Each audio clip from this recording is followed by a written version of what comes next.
శతాబ్దాల నాటి రహస్యాలను దాచుకున్న ఒక ఆలయం, కాలాన్ని సాక్షిగా నిలిచిన ఒక అద్భుతం. అది ఛాయా సోమేశ్వర ఆలయం. తెలంగాణలోని పానగల్ గ్రామంలో వెలిసిన ఈ దేవాలయం కేవలం భక్తి స్థలమే కాదు, ఇది ఒక అద్భుతం. ప్రకృతి మరియు భగవంతుడు కలిసి ఉన్న ఈ చోటు మనసుకు ఎంతో ప్రశాంతతను కలిగిస్తుంది. ఇక్కడ శివుడు ఛాయా సోమేశ్వరుడిలాగా దర్శనమిస్తాడు. లోనికి వెళ్ళగానే మనకు మొదట శ్రీ దత్తాత్రేయ స్వామి దర్శనమిస్తాడు. ఛాయా సోమేశ్వరుడి ఎదురుగానే మహానంది ప్రతిష్టమై ఉంటుంది, అందమైన శిల్పకళతో. సోమేశ్వరుడి ఎదురుగానే సూర్యదేవుడి ఆలయం కూడా ఉంటుంది.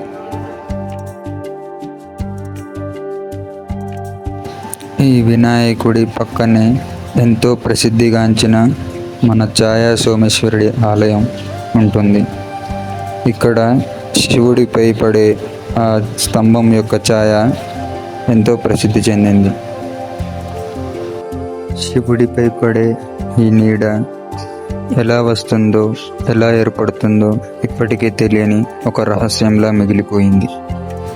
ఇక్కడ ఛాయా సోమేశ్వరుడే కాకుండా ఆత్మలింగం కూడా చాలా ప్రసిద్ధి చెందింది.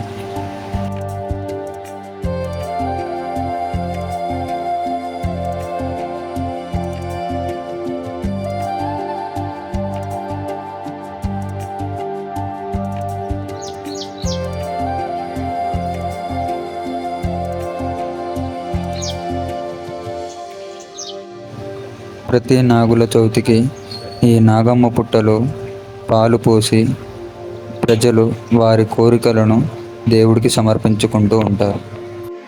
ఆలయం లోపల ఉన్న స్తంభాలు ఎంతో శిల్పకళను కలిగి ఉంటాయి. స్తంభంపై చెక్కబడిన శిల్పాలు ఒక్కొక్క శిల్పము ఒక్కో కథను చెప్తూ ఉంటాయి.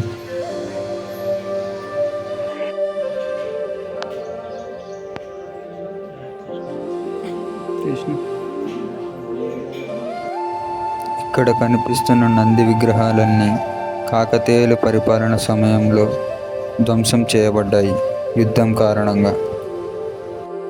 ఈ విగ్రహాల ధ్వంసం అవ్వచ్చు, కానీ వీటి చరిత్ర కాదు. ఆలయం వెలుపల ఉండే ఈ నీటి కొలను పేరు సోమేశ్వర గుండం.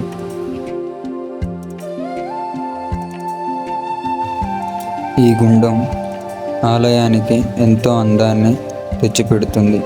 చుట్టూ ఉండే కొబ్బరి చెట్లు ఆ ప్రకృతి యొక్క అందాన్ని సూచిస్తాయి.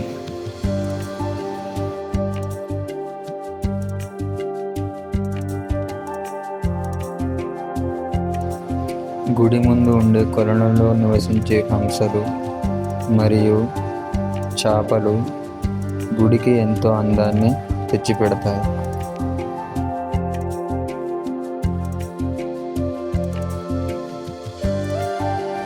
ఈ ఛాయా సోమేశ్వర ఆలయం కాకతీయుల కాలంలో నిర్మించబడింది. ఎంతో చక్కని శిల్పకళా నైపుణ్యంతో నిర్మించడం జరిగింది. ఈ ఆలయం దేవుడినే కాకుండా మన చరిత్రను, మన పూర్వీకులను గుర్తు చేస్తుంది.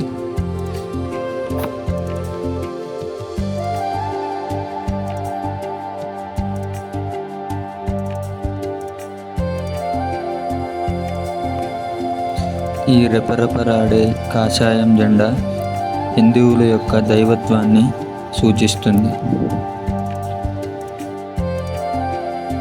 ఇంత అందమైన ఛాయా సోమేశ్వర ఆలయం భక్తులకు చరిత్రను, దేవుడి పట్ల భక్తిని, ప్రకృతిని అందిస్తుంది.